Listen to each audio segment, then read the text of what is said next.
তো নবী মুহাম্মদ রাসূলুল্লাহ সাল্লাল্লাহু আলাইহি সাল্লামের ওই হাদিসগুলি পাহাড় সম্পর্কে স্মরণ করেন। একবার রাসূলুল্লাহ সাল্লাল্লাহু আলাইহি সাল্লাম এক পাহাড়ের উপর আছেন, ওহদ পাহাড়।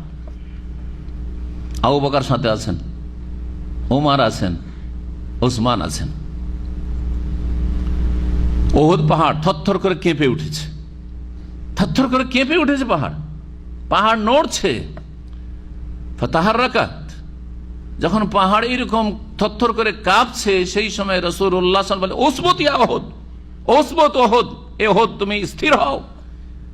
ফাইন্নাহু মা আলাইকা ইল্লা নবিয়্যুন ওয়া সিদ্দীকুন ওয়া শাহীদান, তোমার উপরে একজন নবী আছে আর একজন সিদ্দিক আকবর আবু বকর সিদ্দিক রাদিয়াল্লাহু আছেন, ওয়া শাহীদান, দুই শহীদ আছে। তুমি কি মনে করো? তুমি থরথর করে কাঁপছো কেন?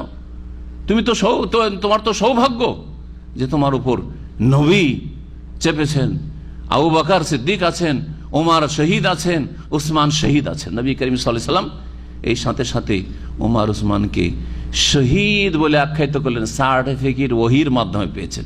কিন্তু আজকাল অমুক শহীদ, তমুক শহীদ, অমুক শহীদ, কোথায় সার্টিফিকেট পেলেন? কে সার্টিফিকেট দিল আপনাকে? কে অথরিটি দিল? ওহি হয়েছে যে আপনি দিলেন শহীদ করে? এই জন্য কোন মানুষকে যদিও মুমিন মুসলিম হয়, শহীদ বলে আখ্যায়িত করা ওহি ছাড়া যায় না। একমাত্র রাসূলুল্লাহ সাল্লাল্লাহু আলাইহি ওয়াসাল্লাম এই অধিকার।